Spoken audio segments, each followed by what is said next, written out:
What's up, wizards? I'm a big old bird man. That's the effect I'm going for, at least. I'm not really sure I'm achieving it, but we're gonna keep going with it. I'm actually Dev from the place, a large bird man, and today we've got some Bloomburrow previews on this just lazy, calm, relaxed little Saturday afternoon as I record this. We're feeling good, but we don't have a whole lot of cards to talk about. I really don't think we're gonna get too many more this weekend, but we did get 5 to look at today, and they're all worth talking about. But I want to talk more than that. I want to spend more time with you than just that. So after we get through with all the previews from today, we're going to look at the 5 cards that I want to play with the most from this set so far. Note that's not the 5 best cards from the set. I wouldn't say that. These are just 5 cards that I cannot wait to mess around with in Standard, basically. So we got a deal. Is that good content? That's pretty good content and a decent intro, too. Let's stamp it. Let's look at some cards. We'll hop to it today with 3 Tree Scribe over here. TTS is 2 mana, 1 and a green for a 2/3 Frog Druid, and whenever it or another creature you control leaves the battlefield without dying, put a +1/+1 counter on target creature that you control. So we finally see a payoff for all this like weird frogs hopping back and forth from your hand to the battlefield thing. We see a bunch of frogs for limited that bounce other creatures or other frogs or whatever, and then you can replay them for ETB value. But I feel like we haven't seen a whole lot of actual decent payoffs at a low cost for that kind of strategy. So we finally see this guy. This is a signpost uncommon for the limited frogs deck. If I've ever seen a signpost uncommon, this definitely fits the definition. But aside from that, I guess maybe like some commander decks that like to blink their guys like might be into this kind of extra value. Extra value is always good. It's delicious. So I don't know, maybe the occasional 99 plays this, but this is very much a decent payoff with good stats for its mana cost too. I mean, it's a solid creature no matter how you slice it. But yeah, just a decent payoff for the frog strategy in limited. Next is Harvest Right Host here. This is 3 mana, 2 and a white for a 3/3 rabbit citizen. And whenever it or another rabbit you control enters the battlefield, target creature you control gets +1/+0 until end of turn. And then you draw a card if this is the second time this ability has resolved this turn. So pretty cool. Actually, we just lost like Welcoming Vampire, and this is a Welcoming Rabbit. It only really cares about rabbits entering the battlefield, which is a little bit lame in terms of what decks you can actually play it in. But this is another cool card for like the Changelings decks in Commander or the Inevitable Changelings decks in Standard once Lorwyn does come down the pipeline about a year from now. So yeah, keep all of these creature types matters things, in your head, but drawing an extra card every turn is pretty cool. I got no problem with that. And I guess if you can get it to trigger on your opponent's turn twice, then cool. But we've seen a couple of cards that put multiple rabbits into play already. Like there's one card that's like 3 mana, put 3 rabbits into play. So, this is +3/+0 and draw a card if you have both of these cards. That's pretty cool. It's worth noting too that the +1/+0 keeps triggering even after the second time that you resolve the ability, right? So, if you just have a bunch of rabbits come into play all at the same time, that can be a huge power boost for, an upcoming attack. So I think the dude is actually pretty cool. I don't know that it's standard playable in rabbits, but we'll have to see exactly how bad the rabbits deck is. Because if it's bad enough, this guy's going in, but maybe this dude's better than I'm giving him credit for in an actual constructed deck, but I don't think it's quite there. Either way, the art makes me very comfortable, and I like it. Just makes me feel warm. I want to be at this guy's house, but maybe it's just because I like to eat.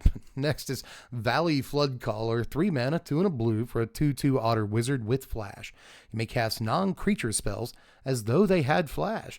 Whenever you cast a non-creature spell, birds, frogs, otters, and rats you control get +1/+1 until end of turn. You also untap them. This is the first time I've really gotten a good look at this art, and so it's the first time I'm noticing that they're all surfing on lily pads and stuff. It's pretty cool, but anyway. All right, so this guy's like where we're starting to get to good stuff today. I have fewer bad things to say about this card, but I'm still slightly underwhelmed, especially compared to some of the other cards that we saw. Like the last 2 cards of the day are extremely good Magic cards, in my estimation at least. Valley Floodcaller is a little ho-hum in some ways, but it's probably still at least above average. I like flash creatures just kind of as a matter of course, but I especially like when they give your other spells flash, and this lets you play like sorceries at instance, and I want to be able to do that. But also, enchantments, planeswalkers, artifacts, being able to play all those with flash is a pretty huge gain as well, right? So just that line of text looks really powerful, gives a lot of people like the big eyes, like, ooh, I'm going to do stuff with that. But this also has this extra line of text that makes it feel like a Narset for March of the Machine Aftermath. And there's actually an otter in this set that costs 4 mana and gives like all of your creatures prowess, or at least all your otters, but I think it might be all your dudes. Prowess. And this guy feels that way so long as you're playing the right spread of creature types in your deck. And like, honestly, between birds, frogs, otters, and rats, you might be able to play like a configuration of creatures that doesn't force you to play any bad creatures, so that's cool. And also note that like this guy benefits himself because he is an otter. So when you cast a non-creature spell, he gets larger and you untap him. That's pretty sweet. This isn't relegated to like 1 or 2 times a turn either. It's just like forever pseudo prowess for all your guys. Untapping them is interesting too. This probably facilitates infinite combos if I had to guess, right? If you have any of these creature types that can tap for mana, and then like you're casting spells, maybe you cast a 1-drop spell that you can somehow recast, right? So you get to tap the guy down for mana and then untap it because you cast a non-creature spell, and then cast another spell by tapping that guy, untap him, right? So even if you're not hitting infinite by doing that through some sort of shenanigans, you're still able to like generate a lot of mana doing that, or a lot of whatever the guy taps down to do. You know what I mean? So a lot of kind of really interesting things about this. I'll note too that in like an Agatha's Soul Cauldron deck, it doesn't have any activated abilities or anything for that deck, but it lets you play your Soul Cauldron at instant speed. So that's one thing the card does do. But also, if you just play with these creature types, untapping them so you can reuse their activated abilities might be like a really big deal in Soul Cauldron. So I don't know, kind of a weird call, but there's all kinds of stuff you can do with dudes that have like these lines of text on them specifically. So really like it. I think, reading any sorcery in standard and being like, oh, well, it's sorcery speed and that's lame. But then like remembering this guy exists, suddenly we can play Fell at sorcery or at instant speed. Suddenly we can play the 1 blue mana blink a guy spell that's in the set at instant speed.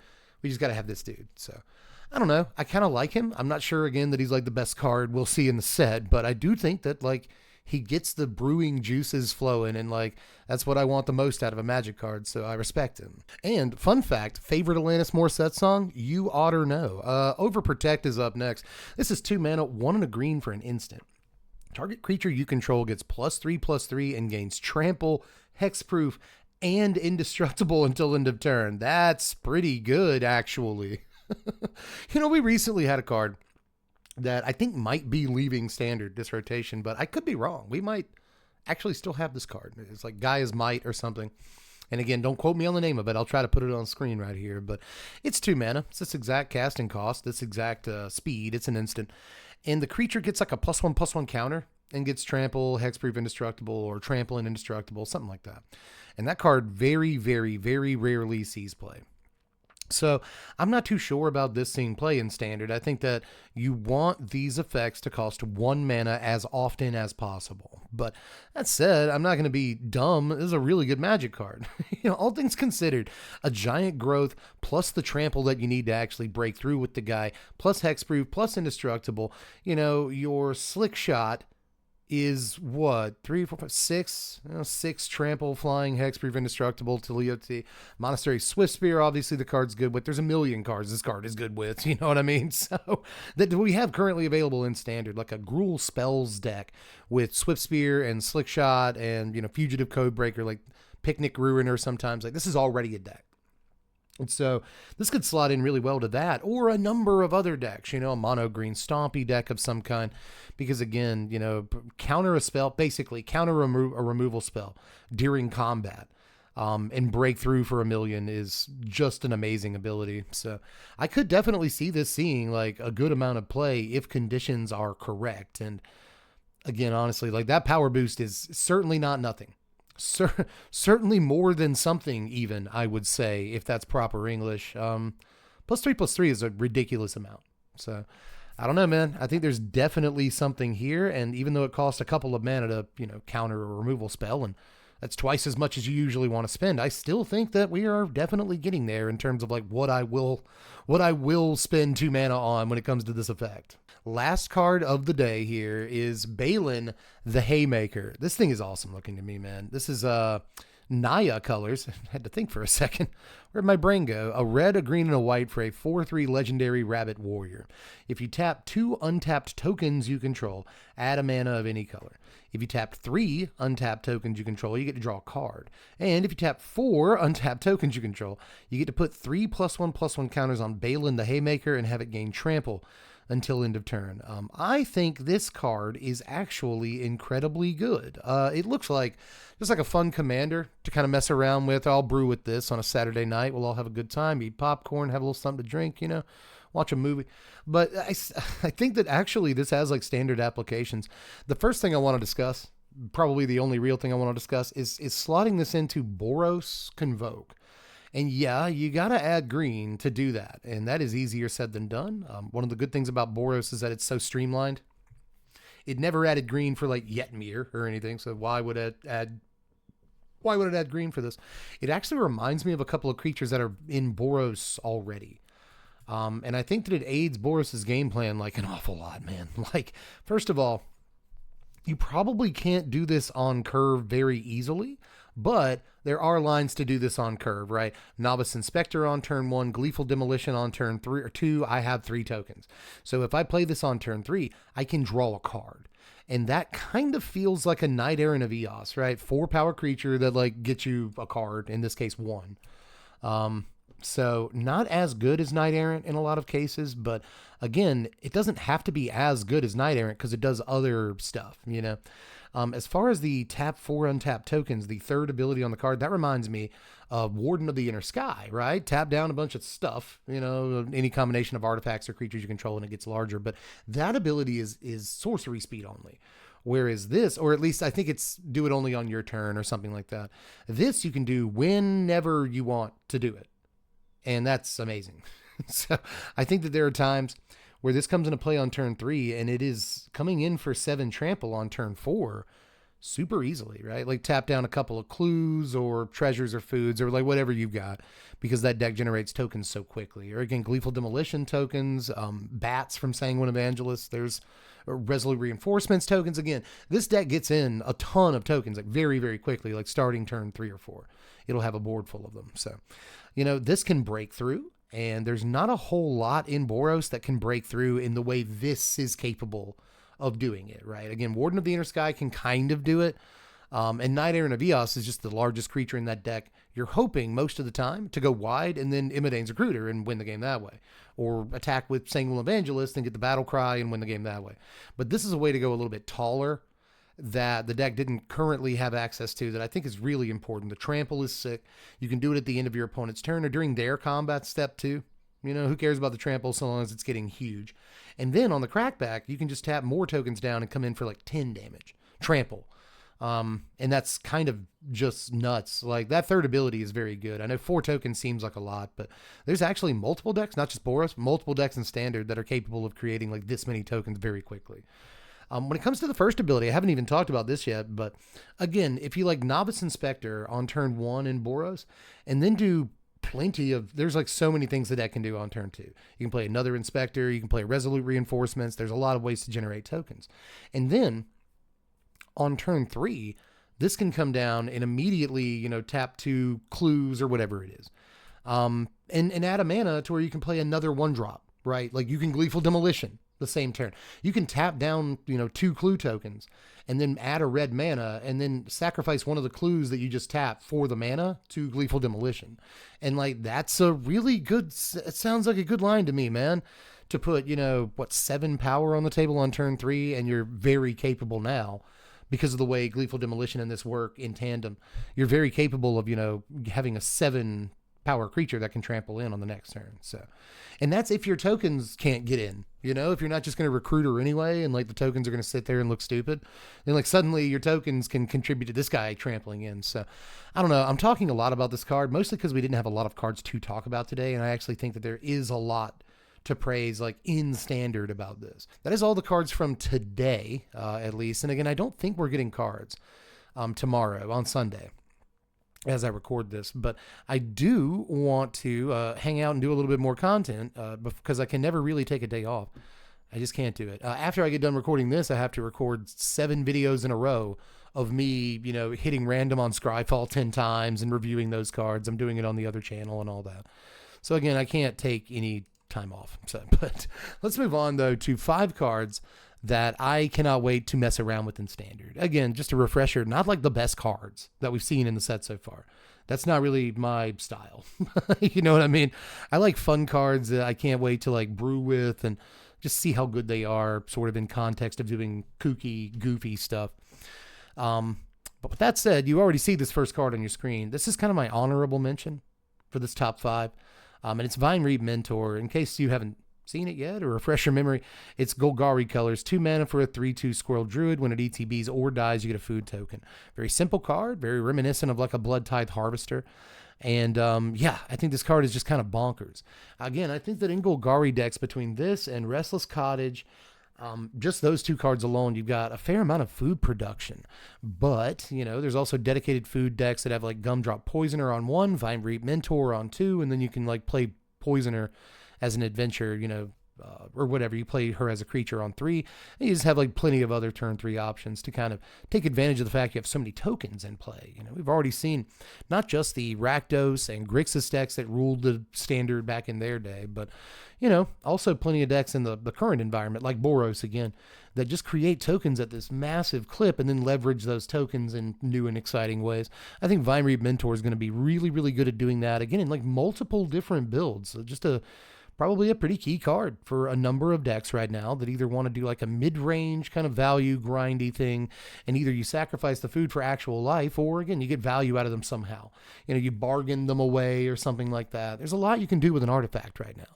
So just that, or maybe you sacrifice the Vinereed Mentor after it blocks or whatever, and you get a food token for that, and that does something. So all I'm saying is that this is not just a solid constructed playable card, and it is that. But there's probably a lot of like goopy stuff you can get up to with this too. So big fan of the squirrel here. But moving on to the actual number 5, I guess, for this list, it's Salvation Swan. This is only number 5 because, I want to play with this card, but I'm also very worried about what people will do to me with this card. I really don't want to play against this card. But this is 4 mana, 3 and a white for a 3/3 bird cleric with flash and flying. Whenever Salvation Swan or another bird you control enters, exile up to 1 target creature you control without flying. Return it to the battlefield under its owner's control with a flying counter on it at the beginning of the next end step. Okay, so Restoration Angel. These birds build nests. This card is bonkers. In case you've never played against a Restoration Angel, especially when it was in Standard. Restoration Angel, its best friend back then was Thragtusk, and we don't have Thragtusk in Standard anymore, but, we have plenty of things that you can repeat ETB triggers on, and honestly, a lot of the time, it's not just about repeating a broken into the battlefield trigger. Sometimes it's just about being as annoying as possible. So, you can block with a guy, and then Salvation Swan it to where you basically get to fog a creature, their biggest creature for the turn, so long as it doesn't have like trample. You get to fog their best guy and blink your dude, give it flying, and now you have a 3/3, which is usually a pretty swingy play in the mid game of most games of Magic. You're adding a lot of value to the table, and you're blanking their best dude for a combat step that could have been pivotal, right? So huge deal. Just that it can blink dude. You can do the same thing on attacks. If you attack in and, they have some sort of combat trick, removal spell, they block up in a weird way you didn't see, this can save a dude too. And again, repeat it into the battlefield trigger. So just an unbelievable card. And do note that if you're playing a deck that wants to blink its dudes and you have more blink spells than just Salvation Swan, you can blink a guy with Salvation Swan. And then put a flying counter on him, okay? And then use a different effect to blink that guy, and he no longer has a flying counter on him, right? So you can blink him again with a swan or a bird ETB. So absolutely dope. That's another thing, too, about this that Restoration Angel didn't have going for it, is that once you cast Salvation Swan, every bird you cast for the rest of the game has the potential to be a Restoration Angel, and that's again, potentially like very goofy and abusable and just disgusting. So, this is probably a card that'll see some amount of standard play just because the tricks are so relevant. Like it's always going to do something. But for that reason, I can't wait to get my hands on it. I'm afraid it's going to be an important card in competitive standard, but sometimes the best cards in standard that you get sick of playing against over and over also have silly applications that I can't wait to do as kind of a streamer, content creator, deck builder guy. But moving on to Mockingbird. I talked a lot about this card in yesterday's video, and I don't want you to get sick of me talking about this card. And I'm not going to play the clip from Dumb and Dumber where they go, Mock-ing, bird, ing, yeah, ing. I'm not going to do it, even though like multiple people in the comment section went off on it, but still, I just think that this is an extremely solid Magic card. And again, I kind of don't want to see what people get up to with it against me. I'm really not looking forward to playing against it a lot of the time, but I think there are just so many tricks with this card in standard, man. Even if you're just copying like a decent value guy, like a Deep Cavern Bat or something, then this is amazing. I still really think it's great, You can just copy like a not a Siren Storm Tamer, a Spyglass Siren for like a single mana, but you can copy, I could just name creatures in standard and that would be a weird exercise, but basically everything non-legendary that's worth playing in standard, this is just copies 5 through 8 of in your deck. And like, if you have multiple good creatures in your deck, again, this is 5 through 8 of all of them. So it's so good. In case you haven't noticed it yet, or you didn't catch it yesterday when I talked about the card, it's not mana value equal to X. It's mana value equal to the mana you spent to cast. So the mana will always be the same. So if you cast a 3-drop and you want to copy that 3-drop, it'll cost you 3 mana. If your opponent casts a 3-drop and you want to copy that 3-drop, it is 3 mana. And now your Preacher of the Schism has flying. Your Sentinel of the Nameless City has flying. Come on, dude. It's so good. This card looks incredible to me, and I'm surprised I don't see more people talking about it. I just cannot wait to play with this card. I like clones, and when they're, clones I can cast for 2 mana. Oh, yes. Just really, you can tell I'm excited about this. Next at, I guess, number 3 or something is Dewdrop Cure. This is 3 mana, 2 and a white for a sorcery where you gift a card. Return up to 2 target creature cards, each with mana value 2 or less, from your graveyard to the battlefield.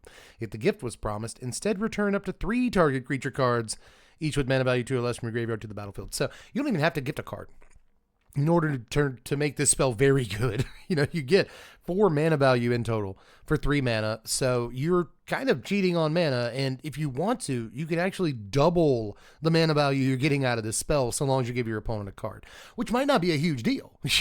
You're getting 3 cards. Like a lot of these gift a card spells they've made are so you can remain at card parity with your opponent. We just saw the one that's like, well, actually, we've seen multiple of these now that I think about it. We've seen at least 3 or 4 that I can think of that are like, destroy target creature was one of them. But if you gift a card, then you get to return a creature from your graveyard to your hand. And the reason you're gifting a card is so it's not a literal 2-for-1 on your opponent, right? It stays a 1-for-1 because you're gifting that card. And that seems to be the design philosophy on a lot of these. But in this case, you're actually going up a card even if you gift a card. No matter what, you're up a card on this, right? You spend a card with no gift. You spend a card and get 2 cards. If you do give a gift, you spend 2 cards, kind of. You spend a card, they gain a card, and you get 3 cards. So that's math. It works out. That's pretty good. But there's lots of like absolutely busted stuff that this can do just in standard. But like when you go back to Pioneer and beyond, then it gets absolutely just bananas, dude. Like people in chat the other night brought up this can get back Croxa, because Croxa only costs 2 mana. And then a guy in the comments section was like, oh, you blew my cover. That was my secret tech for the next set. So it's not like there are multiple people like already kind of on that plan, but I think it's a pretty freaking good plan, dude. And there's multiple creatures in standard right now that are just a couple of mana that I think like can easily be cheated out with this, that have downside. otherwise. But even if you're just playing the card like fair and square and you're getting back like a couple of solid 2-drops, it's a really good card, man.